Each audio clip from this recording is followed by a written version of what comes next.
Así es. Sí, en efecto, en este caso, la cuestión sería aquí, la respuesta que es vaso es a cristal. Así es. ¿Sí? Precisamente porque nosotros tenemos esta relación que ya les había comentado antes, no se olviden que las analogías siempre son en ese sentido, que el zapato está hecho de cuero, así como vamos comparando, el pellejo estará hecho de animal, nada que ver, ¿sí? La vaca está hecha de leche, menos. La tela está hecha de ropa, no. ¿Qué pasa con esta de la C? Porque la C está al revés. Si hubiese estado ropa esa tela, ahí sí.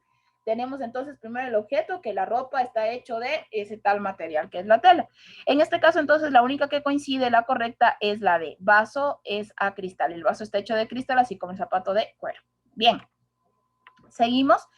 Luego nosotros tenemos acá la siguiente, o el siguiente ejemplo, que es efímero, es a fugaz. Tenemos entonces, por ejemplo, que, ¿cuál sería en este caso la respuesta? ¿Qué seleccionarían ustedes?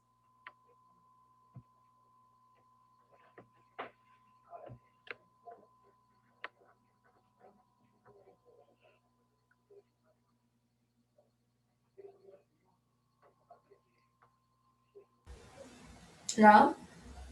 Ya, conciso, minucioso. Veamos.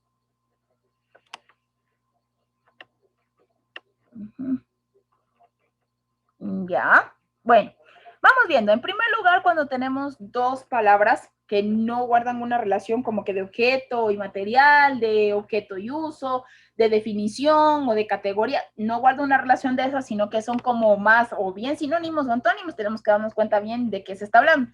Entonces, efímero significa breve, algo pasajero, de corta duración, como ya habíamos visto antes, y fugaz es lo mismo. Entonces, esta relación va a ser por sinónimos en este caso, ¿sí? Y nosotros, ¿qué quiere decir? Que vamos a encontrar otra relación que sea por sinónimos. Es decir, lo que tú tengas arriba, si son sinónimos, encuentras sinónimos. Si tienes arriba antónimos, buscas antónimos. En este caso vamos viendo, ¿conciso es sinónimo de minucioso? No, son antónimos, puesto que conciso es concreto, como ya lo vimos minutos atrás, y minucioso es extenso, es amplio, es algo que cae en el tema del detalle, es muy detallado. Por lo tanto, son antónimos y no puede ser la respuesta. Siguiente tenemos efímero y permanente.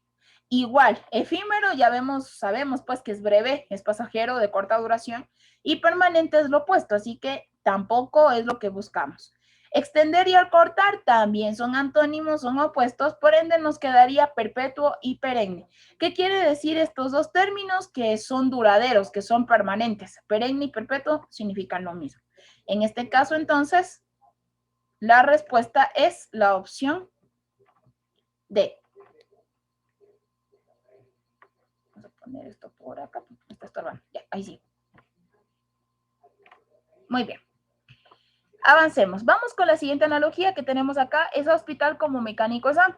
Esta analogía pues tiene otro tipo de presentación, es más el que están utilizando actualmente en los exámenes y tenemos que completar de la misma manera. Recuerden ustedes que en la explicación habíamos dicho días pasados que lo que tú completes en el primer espacio, asimismo tiene que quedar la relación en el segundo espacio. Entonces tenemos en la primera relación la palabra hospital, que es un lugar como tal donde trabaja mucha gente. Y luego tenemos en la segunda relación la palabra mecánico, que es un oficio. Esto nos da la pauta que, así como mecánico está ocupando el primer lugar de la segunda relación, asimismo tenemos que ocupar o señalar acá una palabra, pues que implique un oficio, que implique un trabajo, un trabajador como tal. Y como la palabra hospital, que es un lugar físico donde trabaja mucha gente, está en la segunda parte de la primera analogía, asimismo tiene que completarse en el segundo espacio de la segunda analogía, tiene que estar igual otro lugar, tiene que estar otro espacio. Dicho esto, ¿cuál sería la respuesta? A ver, veamos el chat. Me dicen que puede ser la C, me dice Giselle. ¿Ya? Ajá. Entonces tú dirías, el doctor trabaja en un hospital, así como el mecánico trabaja en un taller. Correcto. Esa es la relación que existe acá. Estás en lo correcto, entonces no se olviden que el doctor es quien trabaja en un hospital, como el mecánico es quien trabaja en un taller. Excelente. Esa es la lógica, así que la respuesta sí, en efecto, es la C.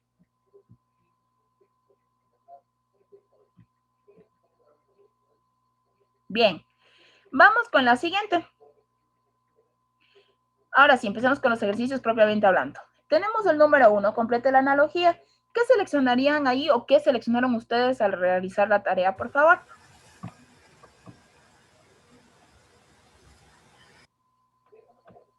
Fruta, cebada. Ya, lo dijeron en coro. Así es, correcto, es fruta y cebada. Muy bien, porque el kiwi es una fruta como la cebada es un cereal. Perfecto, aquí la respuesta es la opción A, efectivamente. Muy bien, en este caso tenemos entonces que es la opción A, está definiendo qué es. El número 2, ¿qué seleccionaron ustedes? Serrucho buril. Ya, ok. Tallista, piedra. Ya, ok, tallista y piedra me dicen por acá. Vamos viendo. Entonces, ¿qué tenemos nosotros? En la primera parte tenemos acá un espacio y luego está la palabra madera. La madera es un material con el que se puede trabajar, se puede elaborar varias situaciones, ¿no? Varios objetos. Y tenemos nosotros en la segunda parte el término cincelador al principio. ¿Qué es un cincelador? Es aquella persona que trabaja con un cincel y que es un cincel es una herramienta que te sirve para esculpir. En otras palabras, un cincelador es un escultor, es una persona, es alguien que se dedica a esculpir como tal. Entonces nosotros tenemos que buscar a una persona que trabaje con la madera, así como el cincelador con qué material trabajará. Entonces, por lo tanto, la respuesta sí es la opción A. El tallista es quien trabaja, es el oficio que trabaja con la madera, así como el cincelador trabaja con la piedra. Como les había dicho, cincelador es sinónimo de escultor. En este caso, entonces, la respuesta será la opción A. ¿Qué pasa con serrucho y buril? Ocurre que serrucho sí puede tener que ver con madera, pero el momento en que ponemos cincelador, que es una persona, trabaja con buril, no.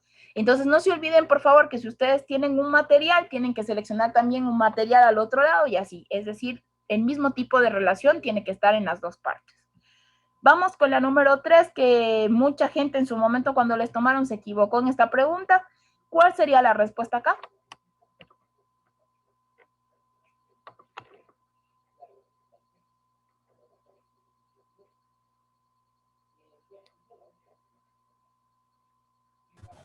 La B. Privación sano, ¿me dices tú? Uh-huh. Ya, muy bien, veamos. Ok, vamos viendo. Yo lo voy a marcar aquí, perdón que se haya marcado con amarillo, lo voy a marcar acá con otro color. Marquémosle con verde, ya, perfecto. Vamos viendo. Tenemos el término penuria y luego acá nosotros tenemos el término sanidad en la siguiente parte. Entonces, vamos viendo. Tenemos que cuando esto se trata de esta manera como está presentada y tenemos que escoger antónimos o sinónimos, tenemos que hacer lo mismo en los dos espacios. Es decir, si nosotros seleccionamos el sinónimo de penuria, tenemos que escoger al otro lado también el sinónimo de sanidad. Si escogemos el antónimo de penuria para llenar este espacio, también tenemos que escoger el antónimo de sanidad para llenar el otro espacio. Entonces, vamos bien. Penuria es abundancia, así como sanidad es individuo. Paréntesis, antes de, ¿qué significa penuria? Penuria, perdón, significa en sí escasez, significa poquedad, significa falto de algo. Entonces, significa siempre eso. Ojo que penuria no es sinónimo de lo que pareciera que quiere decir la palabra, sino que penuria es escasez. Cuando decimos está pasando penurias o pasa por muchas penurias, es por situaciones de limitación de dinero, ¿no? Entonces, por lo tanto, penuria, que es escasez, ¿será sinónimo de abundancia? No, es el antónimo. ¿Y será que sanidad es antónimo de individuo? No. Entonces, vamos viendo. Por acá en el chat me escribieron, vamos a ver. Ya, Giselle nos dice que puede ser la A. No precisamente Giselle. Entonces, como les decía, que si penuria es escasez, hasta aquí con abundancia tiene sentido, pues sería por antónimos. Pero recuerden que si yo les digo, si ustedes acá seleccionan antónimos, al otro lado también seleccionan antónimos. Si seleccionan sinónimos, al otro lado también seleccionan sinónimos. Entonces, siempre es esa lógica, ¿no? Y por lo tanto, la sanidad no es antónimo ni sinónimo de individuo, no tiene esa relación. Así que no es. Vamos con la B. Penuria es a privación como sanidad es a sano. Alguien podría decir, sí, está bien y todo, porque penuria y privación sí van en la misma lógica. Sanidad y sano no, sí son palabras derivadas, pero no está bien. Porque, por ejemplo, los sinónimos no se manejan de esta manera en las pruebas. No es que tú buscas un sinónimo de amigo, a ver, tú buscas un sinónimo de amistad y seleccionas amigo, no. O buscas un sinónimo de bondad y pones bueno, no. Entonces, por lo tanto, no va por palabras derivadas, así que no puede ser. Vamos viendo. Veamos qué más tenemos acá. Tenemos entonces penuria es a copiosidad como sanidad es a nocividad. ¿Qué pasa con penuria? Significa escasez. Copiosidad, si ustedes se acuerdan de copioso, ¿copioso qué era? Lo vimos minutos antes. A ver si se acuerdan. ¿Qué significaba copioso?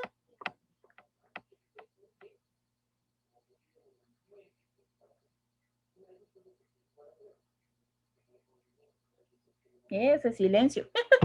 ¿Qué pasó ahí? A ver, ¿qué significaba copioso? Arriba lo hicimos en la parte de antónimos. Abundante. Correcto. Entonces, copiosidad es abundancia. Hasta aquí, entre la relación entre penuria y copiosidad es por antónimos. Sí tiene sentido. Y luego al otro lado ponemos sanidad, esa nocividad. ¿Qué es ser nocivo? Y esto, pues dañino, perjudicial como tal. Entonces, por lo tanto, sí son antónimos. Es decir, en otras palabras, la única que cumple la relación de antonimia en este caso es la opción C, porque la relación queda por opuestos. Entonces, vuelvo y repito, penuria, que es escasez, es opuesto a copiosidad, que es abundancia. Así como sanidad es opuesto a nocividad, que nocividad significa pues perjudicial, dañino y demás, ¿no? Que es peligroso. La otra ya no tiene sentido, así que la dejamos hasta ahí. Muy bien, la respuesta es la C. Audio Jungle.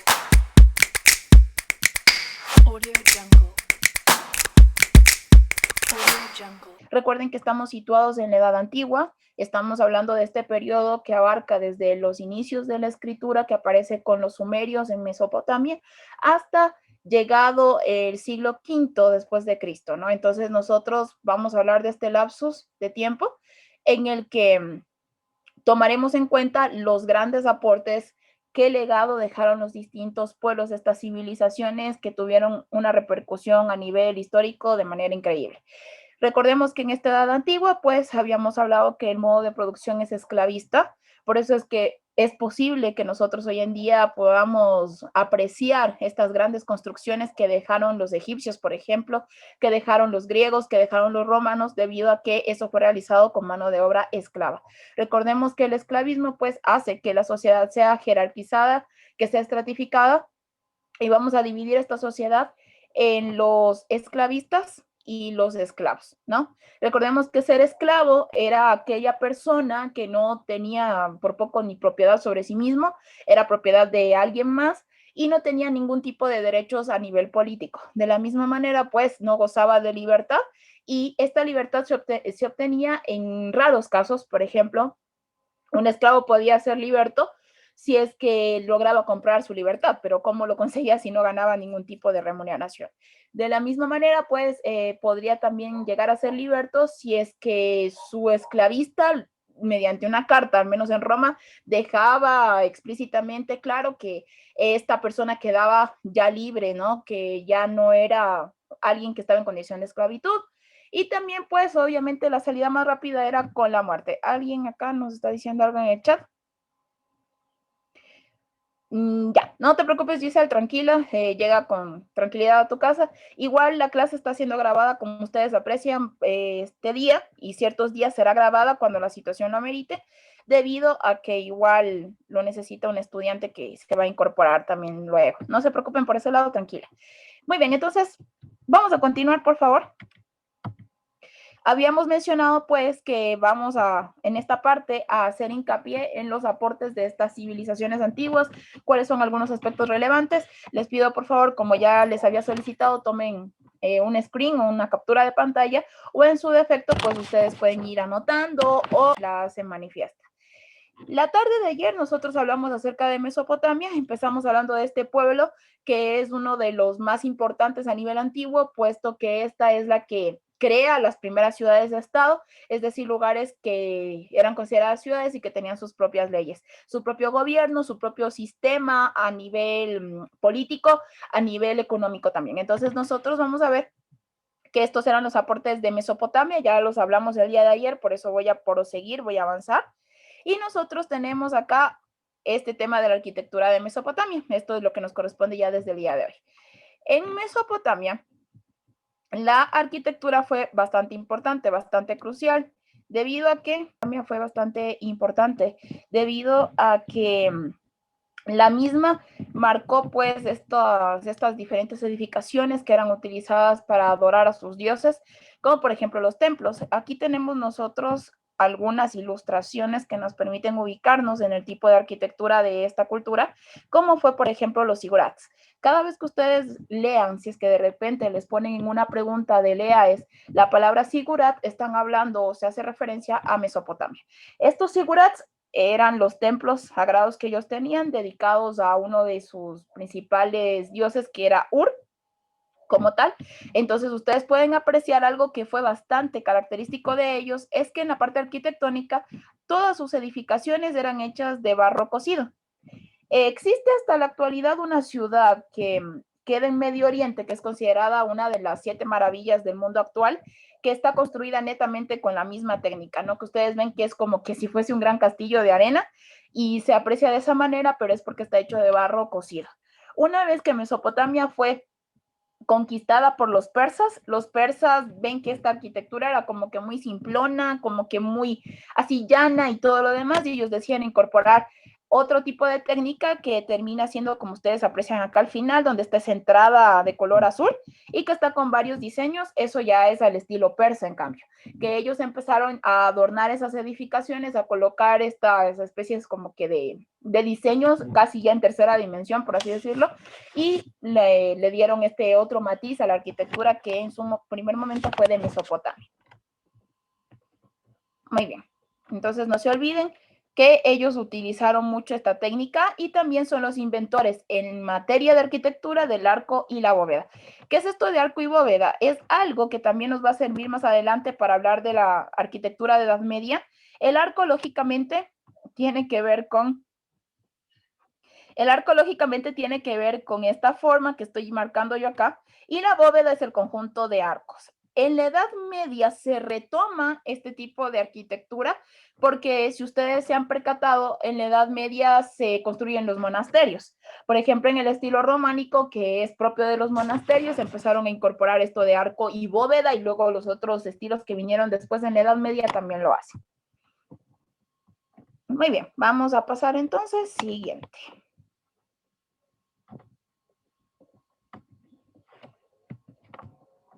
Avancemos. Vamos con el tema de Egipto. Por su parte, la siguiente cultura de la que haremos mención es Egipto. Egipto en realidad se ha convertido en una de las civilizaciones antiguas más, digamos así, contadas, relatadas su historia dentro del mundo del cine, de los libros, de la fantasía, de la ficción y demás. Entonces, porque los egipcios dejaron muchos aportes a nuestra sociedad actual y ellos se caracterizaron bastante por el tema de las edificaciones monumentales. Entonces, ustedes saben pues que las pirámides que hasta la actualidad persisten fueron creadas por los egipcios, de ellos mano de obra esclava, no es que fue por parte de los ovnis, de extraterrestres y demás que se dice, entonces nada que ver, en realidad fue creado por mano de obra esclava, que obviamente eso se hizo con muchos años, por mucho tiempo, por cada uno de los gobernantes de Egipto. Así entonces, tenemos que Egipto fue esta civilización ubicada en África, en este continente, a las orillas del río Nilo. Como yo les había comentado, todas estas civilizaciones, o al menos en su mayoría, se asentaron, se desarrollaron cerca de los ríos porque para esta temporada ya la agricultura era uno de los principales sustentos económicos de estos pueblos o de estas culturas. Y los egipcios no fueron la excepción. Precisamente, si ustedes aprecian, aquí este río Nilo, que es considerado como el río más largo y demás, y que este río pues se encuentra o ayudaba a que los egipcios tengan una buena agricultura. Esto les permitía a ellos cultivar cereales como el trigo, la cebada, y también fue importante para la invención de algo que ya les voy a contar más adelante. Egipto tenía un vasto territorio, tuvo que dividirse en el Bajo Egipto y el Alto Egipto debido a este tema de poder manejar el territorio, perdón, poder administrarlo, porque ellos no contaban con los medios de transporte tan eficientes como los que tenemos ahora, en los que se desplazaban de un lugar a otro, pues, rápidamente. Entonces, la situación era un poco más compleja en aquel entonces. Ellos tenían problemas de desplazamiento en poco tiempo, no había medios de comunicación como los que tenemos, entonces tuvieron que dividirlo así administrativamente. Muy bien, ¿y cuáles fueron estos aportes entonces de los egipcios? Los egipcios nos aportaron con estos aportes principalmente. Nosotros tenemos acá avances en materia matemática. Fue muy importante este aspecto en ellos debido a que gracias a estos cálculos matemáticos, a la incorporación del álgebra y demás, no es que ellos lo inventaron, ojo, al álgebra, eso es ya de la parte de los árabes, pero ellos pudieron incorporar estos conocimientos matemáticos para poder llevar a cabo la construcción de estas obras tan mágicas, majestuosas que son las pirámides. Y con tanta precisión, porque imagínense cuánto tiempo, cuántos años han pasado y hasta ahora pues las pirámides siguen en pie. Tenemos nosotros la escritura jeroglífica, que sabemos que esta escritura es propia de los egipcios como tal, y pues que ellos lo hacían a través como que de especie de dibujitos, eso eran los jeroglíficos como tal, es una escritura de tipo pictográfica. Tenemos también la parte de las pirámides, que ya habíamos dicho, de Giza, de Keops, estas pirámides que también tenían que ver con la parte mortuoria. El papiro, como ya habíamos mencionado el día de ayer, que era un tipo de papel hecho a base de fibras vegetales de una planta que crecía a orillas del río Nilo. Por otro lado, en cuanto a sus aportes, también está su cosmogonía religiosa. Recordemos que estas culturas, casi todas, excepto una de las que vamos a hablar el día de hoy, eran politeístas. Muy bien, quiero escucharles un poquito. ¿Qué era politeístas? Recordemos, porfa.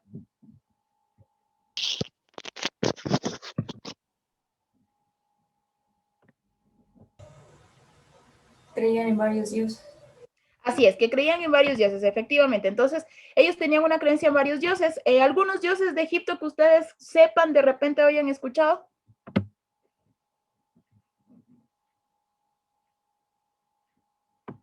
¿Alguien, tal vez? ¿Alguno de los dioses? Por ejemplo, vamos a ver la imagen que tenemos en la parte de abajo, al lado derecho, donde está este ser con cabeza como de chacal y algún tipo de felino. No es Anubis, uno de los de ellos. Así es, correcto. Es el dios Anubis. Y la función de Anubis, como ustedes la pueden apreciar en esta ilustración, hace referencia a que era el dios que permitía el paso al más allá. Los egipcios creían mucho en el más allá y ellos decían que la verdadera vida que todo ser humano iba a tener era en el más allá. Es decir, que había una vida después de la muerte. Precisamente el dios Anubis era el que se encargaba de ese paso. Si ustedes han visto la película Dioses de Egipto, te cuentan un poco sobre todo esto. Es bastante interesante porque te muestran algunos de los dioses de Egipto y entre esos están los principales que eran Osiris. Tenemos, por ejemplo, al dios Ra, que luego pasa a fusionarse y pasa a ser Amun-Ra. Y tenemos el dios Anubis. Entonces, por ejemplo, el dios Ra era como que el sol, la representación, era el dios máximo. Y por la parte de Anubis, pues era el que se encargaba de la parte de la muerte, de juzgar tu paso al más allá. Precisamente por esa creencia es que los egipcios momificaban a los cadáveres, porque ellos tenían la lógica de preservar el cuerpo de la persona fallecida para que cuando tenga la otra vida en el más allá, tenga su cuerpo lo mejor preservado posible. Si es que han visto estas películas de la momia, pero las antiguas, ahí como que matizan un poco esta creencia, ¿no? Que precisamente ellos tenían la noción de que una persona se moría, obviamente la momificaban y todo, trataban de preservar lo que más podían sus restos. Igual para esta momificación sacaban ciertos órganos vitales, órganos principales, los colocaban en un agua con un preparado especial y lo sellaban y lo dejaban al lado. La idea de ellos era como que la persona se despertaba ya en el más allá y empezaba otra vez a colocarse sus órganos en su cuerpo y seguía su otra vida. Entonces más o menos esa era la creencia de ellos. Por eso es la razón de las momias. Por otra parte, tenemos que los egipcios fueron los precursores de la alquimia. La alquimia, ¿alguien sabe, tiene una noción de qué es? de repente.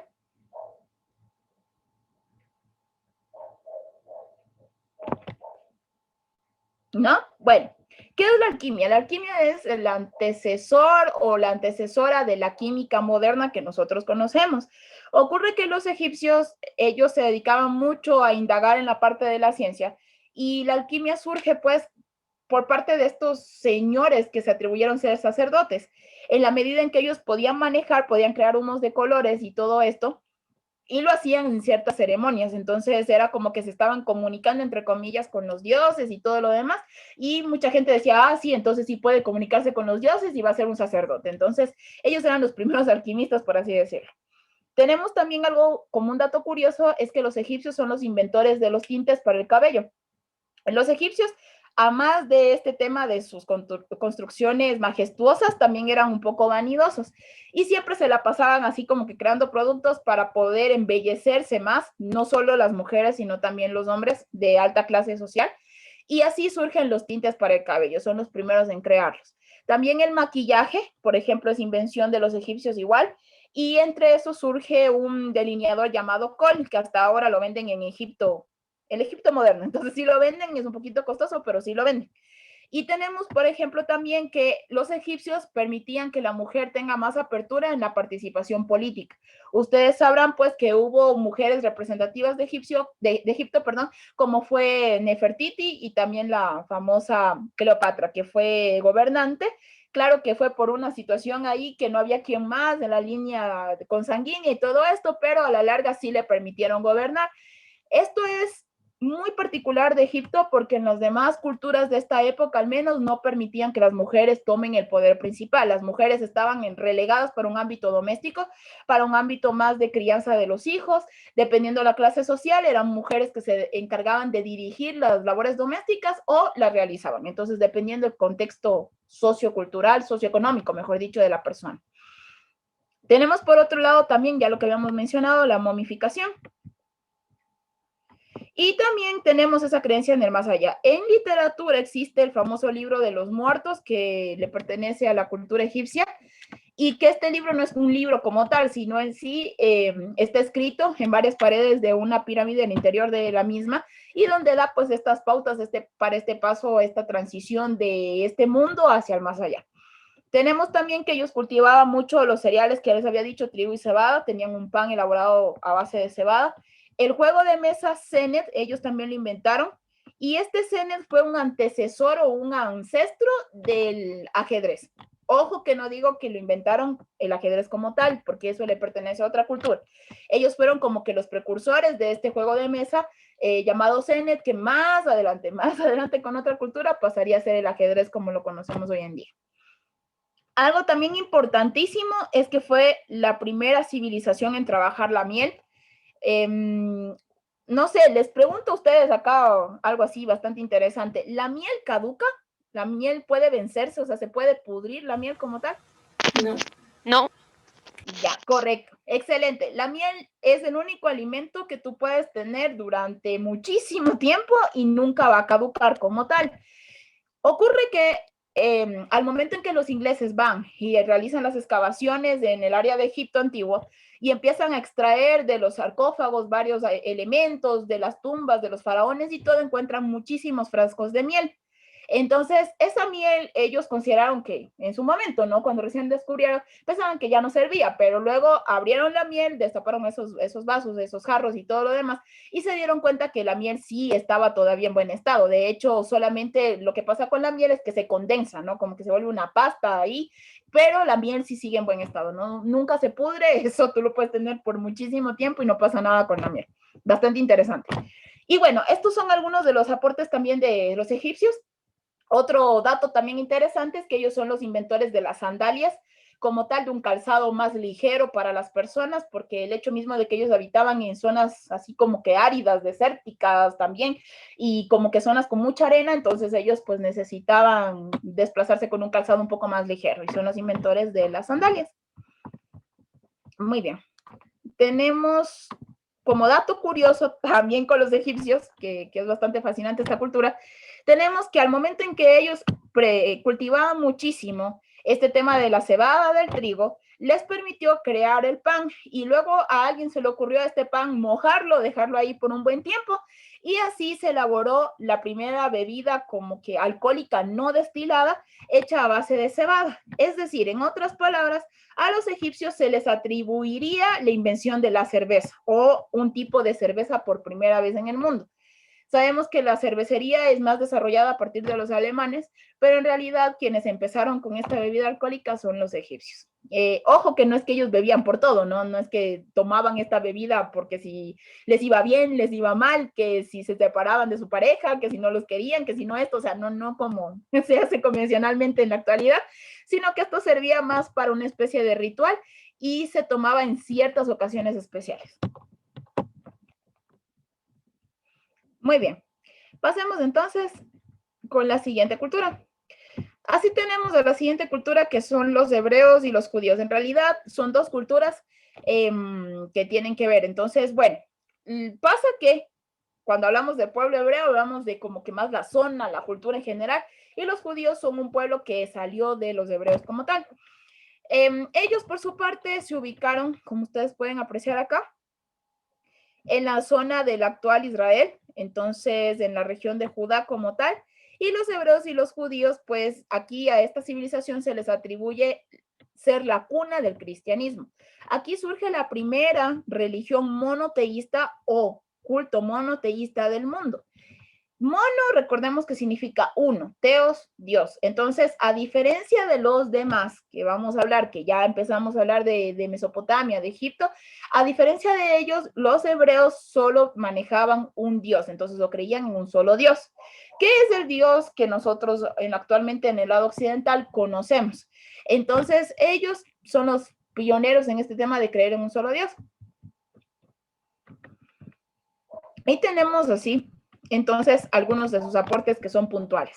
Los aportes más destacados de los hebreos y los judíos es en sí la escritura, porque ustedes sabrán, como tenemos aquí esta ilustración en la parte de abajo, los hebreos escriben en el sentido contrario al que lo hacemos nosotros. Nosotros, ¿de qué lado a qué lado escribimos? ¿De izquierda a derecha o de derecha a izquierda? ¿En qué sentido escribimos? Izquierda, derecha. Correcto. Así es, de izquierda a derecha. Ellos lo hacían a la inversa, de derecha a izquierda. Entonces ellos lo hacían de esa manera, lo hacen todavía de esa manera los hebreos. Y así fue como se escribió, por ejemplo, el Antiguo Testamento. Entonces siempre se escribió originalmente de derecha hacia izquierda, como bastante curioso eso. Por otro lado, lo que les decía, la religión monoteísta, y que de ahí luego esta religión se subdividió en tres, que son el cristianismo, el judaísmo y ¿cuál más? ¿Qué otra religión monoteísta existe en el mundo? A ver, ahí vamos pensando. Está el cristianismo, está el judaísmo, es decir, los cristianos, los judíos, y nos falta ¿quién? ¿Qué otra cultura, qué otra creencia, qué otra religión también es monoteísta? Y existe hasta la actualidad. El catolicismo. No, pues, lo que pasa es que dentro del cristianismo, ustedes sabrán muy bien que el cristianismo se subdivide luego en catolicismo, los evangélicos, católico apostólico, y bueno, católico ortodoxo y un montón de subdivisiones, pero cuando hablamos de cristianismo en general acá en historia, ya está dentro del mundo católico también. Excelente. ¿Qué otra religión? A ver. Y la han escuchado bastante, de ley la escucharon, la han visto en redes, la han visto en libros, la han escuchado de ella y todo. ¿Qué otra religión será la que nos falta?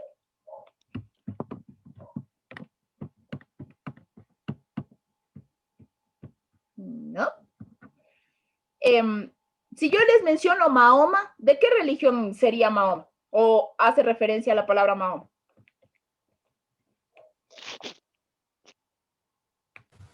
¿No es de la India? No. No. No. ¿No? Ya, muy bien. La otra religión que nos hace falta aquí, que ustedes la han de haber escuchado, es el Islam o el islamismo. Entonces, no se olviden, por favor. Espérenme, déjenme de marcar esto. Ya. No se olviden, por favor, que la otra religión que nos hace falta acá es el islamismo. Es la otra religión monoteísta que surgió en el mundo a partir del pueblo hebreo, ¿no? Entonces, el Islam que tiene como a su líder espiritual máximo, su referente en sí es a Mahoma, ¿no? Entonces, que es por esto este dicho de que si Mahoma no va a la montaña va a Mahoma y todo lo demás. Entonces, por lo tanto, hace referencia a la religión que tiene ese poder de la fe bastante fuerte. Los islámicos en sí se caracterizaron por ser pueblos que eran como que nómadas y demás, pero que se unieron a partir de la creencia, ¿no? A partir de la fe. Entonces, con ellos está relacionada la palabra Meca, que es su centro espiritual máximo, y que siempre, pues, ellos tienen que, todas las mañanas los que son musulmanes, siempre tienen que estar orando, rezando y todo lo demás, pero en dirección hacia la Meca. Entonces también tienen pues sus fiestas de Ramadán y otras situaciones ahí bastante interesantes del mundo islámico.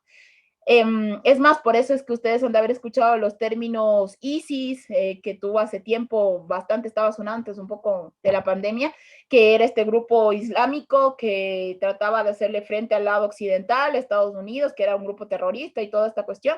También el grupo Al-Qaeda, que era liderado por Bin Laden. Todos ellos pertenecen a esa onda islámica, pero extremista. Porque en el Islam hay un precepto que dice que necesita el Islam expandirse por todo el mundo. Entonces hay gente que es muy extremista y se lo tomó muy a pecho y a la buena o a la mala quiere pues pasarse al lado occidental. Pero bueno, eso ya iremos comentando más adelante en la historia.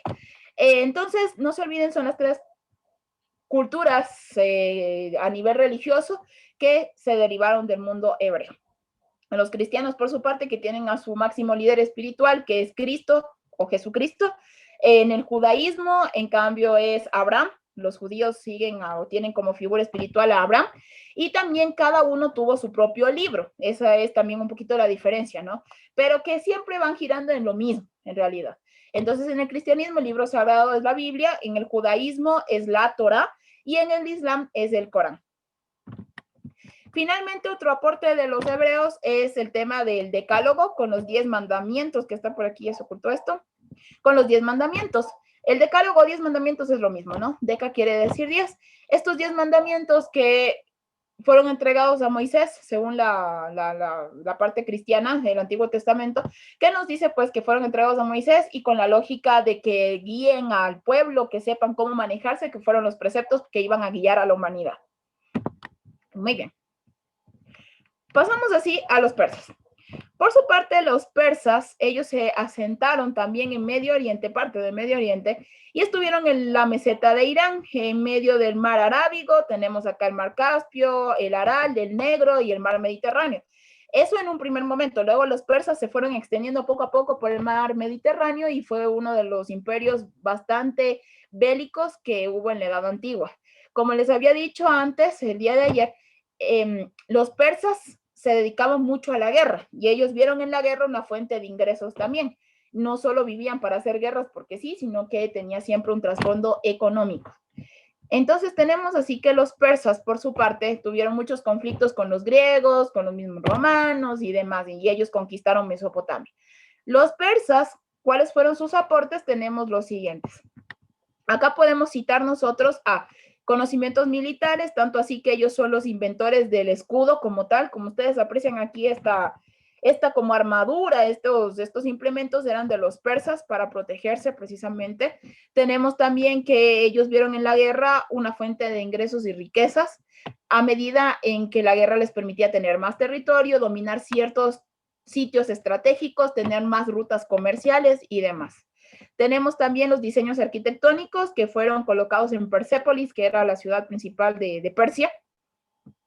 Y nosotros tenemos que estos diseños son los que justo les platicaba. Cuando ellos conquistaron a Mesopotamia, se dedicaron en esas edificaciones así simplonas que vimos, o como diríamos medio simplonas, que vimos hechas de barro cocido. Ellos se dedicaron a adornarla con este tipo de diseños de tercera dimensión casi.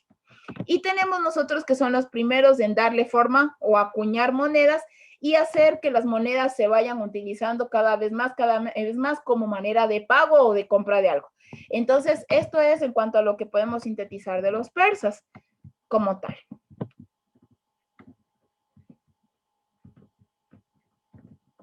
¿Hasta aquí alguna duda, tal vez? ¿No? Muy bien. Bueno, vamos pasando. Un esto acá arriba y ahí sí. Muy bien, vamos pasando entonces. Tenemos luego a Grecia. Grecia se caracterizó por ser de los pueblos de mayor despliegue, mayor desarrollo. Fue una cultura que es conocida como la cuna de la civilización occidental. Ojo, cada vez que a ustedes en el examen les digan esta civilización es considerada la cuna de la civilización occidental, estamos hablando de Grecia, no hay para dónde correr y es indiscutiblemente de eso que se está hablando. Los griegos estuvieron asentados en parte de la península ibérica. Nosotros encontramos también que ellos se asentaron entre el mar Mediterráneo y el mar Egeo. Y Grecia no fue un territorio compacto, por así decirlo, ¿no? O como que un territorio muy, muy consolidado, sino como ustedes aprecian, los griegos poco a poco se fueron expandiendo, pero tenían territorios así como que no estaban conectados o tan comunicados a nivel físico. Entonces nosotros vemos que, por ejemplo, estaban estas islitas y todo eso, y eso también poco a poco le fue debilitando a Grecia porque no tenían como que esa conexión o esa rapidez o una buena comunicación entre los territorios que eran conquistados por los griegos. Y provocó una caída desde adentro también. Entonces, así pasemos.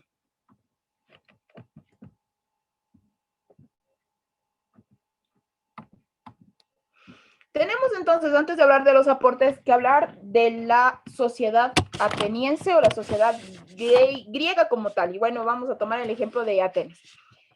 En esta imagen de acá, regresando un poquito, nosotros tenemos que Grecia principalmente se administraba por dos ciudades-estado.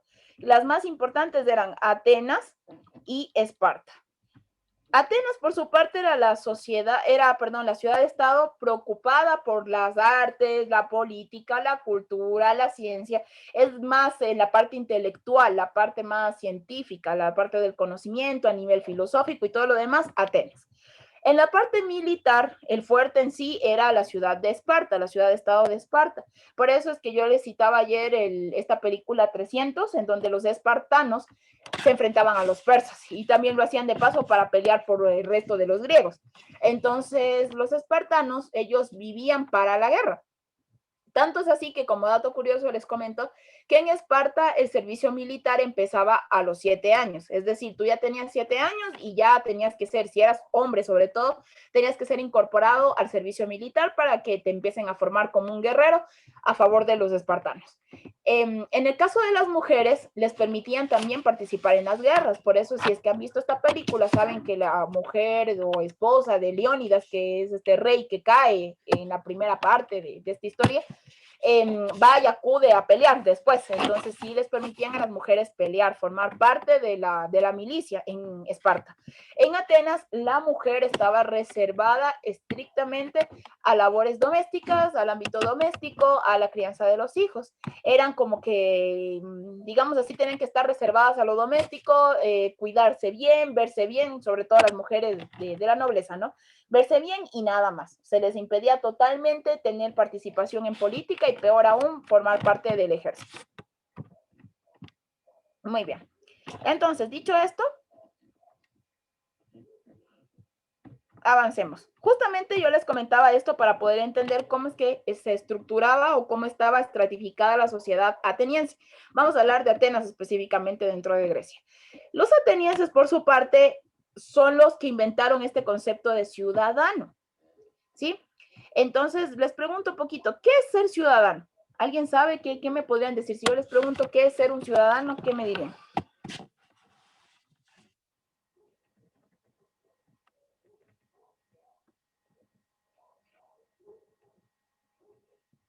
Sería gozar de los derechos que se les otorga, algo así. Sí, estás bien. Para precisar los derechos políticos, ¿no? Un ciudadano es una persona que goza de derechos políticos, principalmente. Y ustedes saben que aquí en el Ecuador, vamos a comparar un poquito, ¿cuáles son los requisitos para ser ciudadano aquí en el Ecuador? ¿O qué necesitas tener o reunir para ser un ciudadano aquí en el Ecuador? Haber nacido aquí en Ecuador, Sí, ajá. que tus padres igual sean ecuatorianos, Ya, ajá. em, Estás muy bien. ¿Algún otro requisito, tal vez? Sí, hay algunos. Muy bien. Específicamente, si estás en lo correcto, haber nacido aquí en el Ecuador o, en su defecto, obtener la ciudadanía. Algo importantísimo que tú no mencionaste es el tema de la edad. Para ser ciudadano ecuatoriano necesitas tener más de 18 años. Y cuando te van a decir, ¿y qué pasa con la gente que tiene, no sé, de 1 año hasta los 17? ¿Qué ocurre con esa gente? Pues ellos tienen derechos civiles, pero no gozan de todos los derechos políticos. Me explico. Cuando nosotros tenemos que acudir a votar, como nos va a pasar ya en febrero, acá en el Ecuador el voto es obligatorio, pero para personas de 18 hasta 65 años. Sabemos también que hay el voto facultativo para ciertas personas, entre ellos gente que tiene entre 16 y 17 años. Sí, sí pueden votar si desean, por eso es facultativo. Tú vas si es que quieres y toda la cuestión. En cambio, si es que tú eres ya una persona de 18 años en adelante, tienes que votar obligatoriamente aquí en el Ecuador. Les explico esto porque las personas que son consideradas ciudadanas son las que votan en este país. Entonces, por eso les decía que para ser ciudadano acá en el Ecuador, aparte de lo que tú nos mencionaste, estos requisitos, necesitas tener más de 18 años, o 18 años en adelante, mejor dicho. Entonces, la ciudadanía te da el derecho de elegir a representantes y ser elegido también. Entonces, obviamente ustedes jamás han visto hasta el momento, poco nos falta, pero no se ha podido ver por constitución que un joven de 15 años quiera ser asambleísta, o sea, se postule para asambleísta. No se permite porque no cumple con los requisitos necesarios para esa dignidad. Entonces, entre ellos la edad. Igual para ser presidente también obviamente debes tener más de 18 años, pero para nuestro país específicamente debes tener más de 35 años para que puedas ser presidente. Ojo con eso también, ¿no? Entonces hay ciertos parámetros que ya iremos comentando poco a poco. Bien, entonces, ¿qué pasa? ¿Por qué yo les traía acá a colación a nuestra realidad actual? Porque en Atenas, en su momento, en la etapa antigua, ellos dividieron a la sociedad en ciudadanos y no ciudadanos, básicamente. Entonces, ¿qué era un ciudadano para ellos? Aquellos que podían elegir representantes, elegir quién los iba a gobernar, como también poder ser elegidos. Por eso es que si tenemos una sociedad ateniense que era esclavista, tenemos una sociedad estratificada que solo unos cuantos tenían mucho y la mayoría no tenía nada, obviamente los ciudadanos eran un grupo muy reducido. Y tanto es así que ciudadanos, como vemos acá, para ser como tal un ciudadano ateniense, necesitaba ser un hombre libre, y cuando hablamos de hombre, hablamos específicamente de un individuo de sexo masculino, nacido en Atenas, tenía que haber nacido en ese territorio, y también tenía ciertos derechos políticos, ¿no? También se le atribuía la ciudadanía a personas que eran instruidas, que eran letradas, que sabían leer y escribir y todo lo demás. Lógicamente era gente de clase social alta. Por su parte, los no ciudadanos eran todos los demás, entonces la gran mayoría de personas, que nosotros aquí vemos a hombres libres pero pobres, extranjeros, por ejemplo, tampoco eran considerados ciudadanos. Tenemos a comerciantes y artesanos, a gente que ¿qué tenía que hacer los demás? Pagar impuestos. Ellos sí tenían que pagar impuestos y no tenían derechos políticos. A esta gente que ustedes aprecian ahí en el segundo grupo les llamaron metecos, que eran hombres extranjeros, que eran libres, se dedicaban a ser comerciantes, a ser artesanos, tenían que pagar impuestos y no tenían nada de derechos políticos. Y luego tenemos al último grupo de todos, que es los esclavos, ¿no? Entonces, por su parte, ellos no tenían ningún tipo de derechos políticos, ni muchos de los derechos, y eran propiedad del dueño. ¿En qué pasa con las mujeres? Como les había dicho antes, las mujeres dentro de la sociedad griega no tenían vida política, no podían participar en aspectos públicos, tampoco obviamente podían votar, así que por lo tanto las mujeres en ese sentido estaban en la misma condición que los demás, ¿no? Que tanto como los esclavos y los metecos. Las mujeres no podían pues formar parte de la vida política. No importa que sea pues en ese caso que hubiese sido alguien de la clase alta como una mujer esclava. Igual no podían participar en vida política.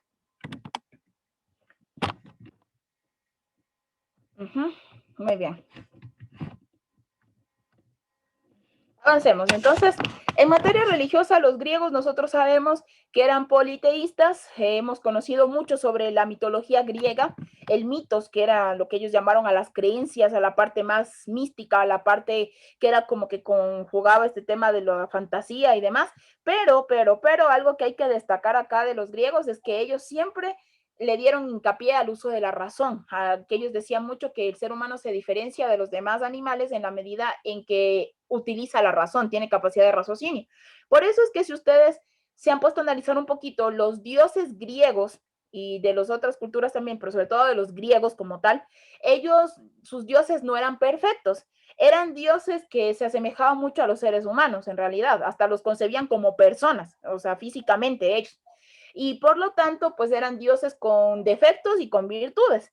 Y por ejemplo, nosotros podemos situar a estos dioses en que eran personas que eran celosas, vengativas, o seres, ¿no? Que eran vengativas, que eran así como que conflictivas, que eran infieles, que tenían hijos por ahí. Entonces, todo eso, más o menos como son los seres humanos, así. Precisamente así tenemos algunos dioses griegos, como cuáles ustedes se acuerdan o ven por ahí. ¿Qué dioses griegos han sabido, han escuchado, o les atrae más, o les captó un poco la historia? Sí. Ahí sí va Zeus, Hades, correcto. Dios Afrodita, todo eso es verdad. Así es, correcto. Tenemos a Afrodita, a Atenea, está por ejemplo la diosa Artemisa, que era la diosa de la caza, de la guerra. Tenemos también al dios Ares, Hefestos, bueno, un montón, ¿no? Entonces, en realidad, estos que ustedes aprecian aquí son como que los más conocidos, los más populares, y a quienes les interese un poquito este tema de mitología, les gusta leer toda esa onda, pues hay el libro Teogonía, que este libro de Teogonía les cuenta todo cómo es este árbol genealógico de los dioses y sus hijos en la antigua Grecia, ¿no? En la mitología griega. Entonces tenemos estos dioses que siempre, como les decía, tenían defectos y virtudes. Entonces recordemos que Zeus era bastante egoísta, por ejemplo, y se imponía mucho, y que era el dios de los dioses, el dios principal del Olimpo, que todos estos dioses, ¿dónde vivían? Según los griegos, en el monte Olimpo, y de ahí por eso surge este término de las olimpiadas, que lo tenemos hasta actualmente, que hace referencia a este homenaje que les daban a los dioses del Olimpo, ¿no? Por eso el nombre Olimpiadas. Muy bien, entonces estos griegos eran politeístas. Muy bien, vamos a hablar de los aportes de Grecia. Grecia, por su parte, es la cuna de la civilización occidental, es decir, nuestra sociedad es occidental y lo que tenemos actualmente tuvo mucho su origen en la sociedad griega y también en los romanos, pero sobre todo en los griegos. La sociedad griega o la cultura en sí fue la que tuvo un gran desarrollo, una de las más desarrolladas a nivel antiguo, y por eso era muy codiciada por los otros imperios, y siempre querían conquistar Grecia para poderse apropiar de todo este bagaje que tenían a nivel de la ciencia, a nivel de las artes y de la cultura en sí. Entonces nosotros tenemos, por ejemplo, las polis. Uno de los aportes principales fue la creación de las polis, que polis en griego quería decir ciudad. Por eso de ahí el término político, que es aquella persona que sabe, ayuda a administrar la ciudad o maneja o ayuda a manejar una ciudad. Y entonces nosotros tenemos eso, que aquí estaban las dos ciudades principales de las que ya hemos hablado, que son Atenas y Esparta. Por otro lado, tenemos que ellos son los creadores del término democracia. Les consulto, chicas, ¿qué es la democracia? Ya que estamos a vísperas de una elección.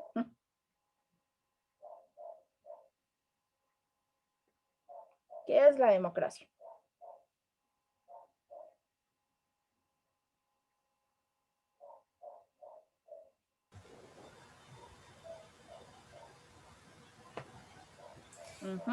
Es un sistema político.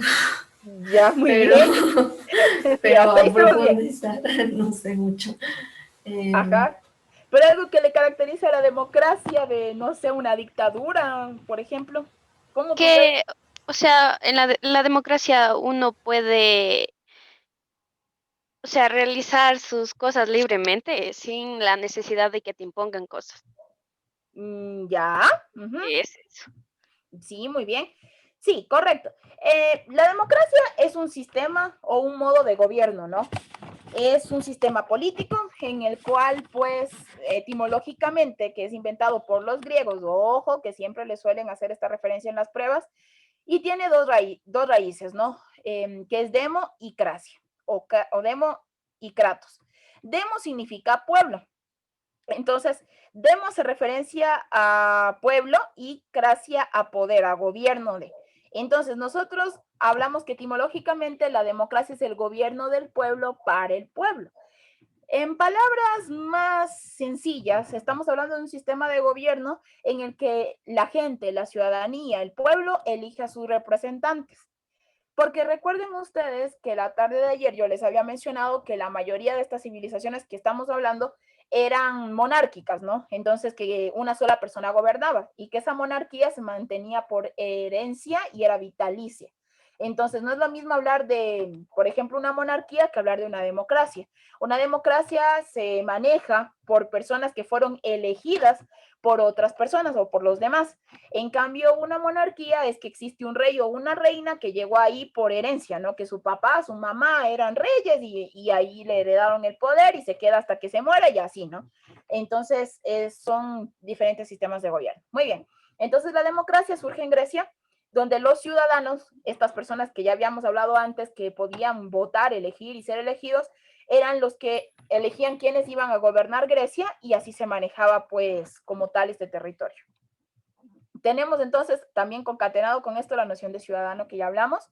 Por su parte también los griegos le rendían mucho culto a la belleza, a la estética como tal, que era una disciplina dentro de la filosofía enfocada o que se marcaba en el análisis de lo bello. Entonces, ¿qué era considerado como bello para los griegos? Aquello que tenía armonía, tenía proporcionalidad, tenía simetría. Entonces, por eso las esculturas de los griegos siempre, siempre, siempre gozaban casi de perfección. Entonces, eran muy estrictos ellos con el tema de las artes y todo lo que hacían tenía que ser armónico. Por ejemplo, si ustedes miran esas esculturas que están de Platón y Aristóteles, los griegos lo elaboraban para hacer así, con ese tipo de características a estas esculturas y todo lo demás.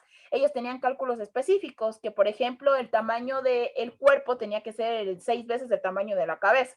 Entonces ellos tenían ese tipo de trazados, que el lado derecho tenía que ser exactamente igual al lado izquierdo y así. Entonces eran bastante exigentes con este tema de la belleza. También por su parte ellos usaban mucho el tema del maquillaje, este maquillaje que luego le empezaron a comprar a los egipcios y demás, entonces ellos incorporaron el uso del maquillaje también. Tenemos la literatura clásica, que aquí aparece el nombre de Homero, de Eurípides, por ejemplo, de Sófocles, que eran estos escritores griegos que heredaron estas obras importantes como la Ilíada, la Odisea. Tenemos, por ejemplo, Edipo Rey, Electra, todas esas obras que veremos en literatura. El alfabeto griego, también no se olviden que nuestro alfabeto también tiene algo que ver, tuvo su origen con el alfabeto griego también. Tenemos el desarrollo de las 5 artes principales, que son la pintura, la escultura, la danza, el teatro. Tenemos eso, ¿no? La literatura, que son estas artes que se desarrollaron desde Grecia. Las Olimpiadas, que ya les había comentado, que servían para honrar a los dioses, para agradar a los dioses, y también aquellos deportistas, diríamos hoy en día, que se dedicaban a las Olimpiadas y que ganaban esos torneos, les colocaban esa corona de laurel y eran así como que venerados, vanagloriados por todos los demás, y estos gozaban de ciertos privilegios. Tenemos el avance científico, se desarrollaron mucho los campos de medicina, de la matemática, por ejemplo. Aquí podemos citar a Hipócrates, podemos citar también se me fue el nombre en este momento, Pitágoras, por ejemplo, que ellos se dedicaron a ciertos campos de la ciencia.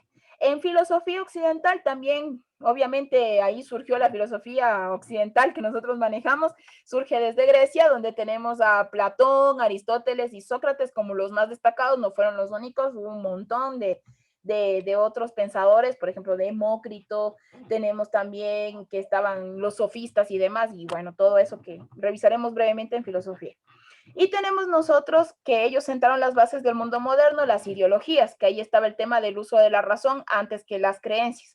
Por eso es que los dioses, como les decía, del mundo griego no eran así como que seres perfectos y demasiado exagerados. Eran seres que sí tenían ciertos poderes y todo, pero lógicamente se parecían a los seres humanos porque ellos usaban mucho este tema de la razón, los griegos. Muy bien.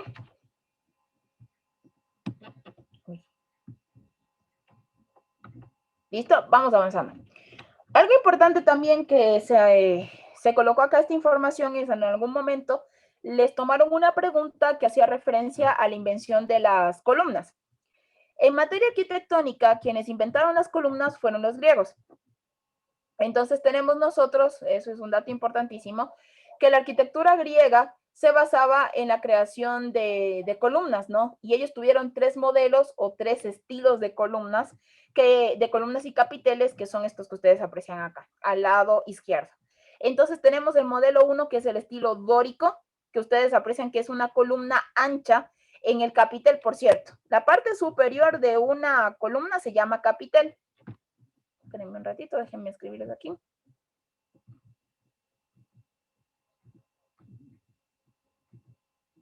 Ya, vamos a ponerle acá. Bueno, se llama capitel. Por su parte, la parte de abajo, en cambio, se llama pedestal. Uy. Esto es importante. ¿Por qué razón? Porque les van a mencionar, así a veces es que tenía el estilo de capitel, es sencillo y no sé qué. Entonces no se olviden que capitel es la parte superior, pedestal es la parte inferior. Entonces, por lo tanto, nosotros tenemos acá estos 3 estilos. Y justamente aquí se hace referencia a que en el primer estilo, como ustedes aprecian, el capitel o la parte superior es sencillo. Y el pedestal es como que más con una base fuerte, ¿no? Como tal. Y tenemos que la columna es muy ancha, el primer estilo. En el segundo estilo, el estilo jónico, por su parte, tenemos que la columna es un poquito más delgada. Y tenemos que el pedestal está más adornado y el capitel aún más. La parte superior termina así como manera de churita, lo voy a decir, perdón, de esta forma. Y ese es el estilo jónico. Y el estilo corintio, que es el tercero en esta lógica de las columnas griegas, en su parte superior, en el capitel, ustedes aprecian que se diferencia totalmente de los demás porque tiene muchos detalles, tiene como que estas hojas de laurel y todo lo demás. Y nosotros tenemos que el pedestal no es tan elaborado, ¿sí? Muy bien, estos estilos de columna poco a poco se fueron incorporando en las siguientes etapas históricas en la arquitectura y, por ejemplo, nosotros tenemos que este estilo corintio se utilizó mucho en la época republicana del Ecuador. Por ejemplo, si ustedes han visitado el Palacio de Carondelet y el que era antes del Ministerio de Defensa del Ecuador, tenemos nosotros que tienen este estilo, ¿no? El estilo de columna corintio, que era más un estilo como que se adoptó en la época republicana del Ecuador. Entonces, no se olviden en síntesis que quienes inventaron este tema de las columnas y los capiteles son los griegos. Muy bien. Audio Jungle. Audio Jungle. Audio Jungle.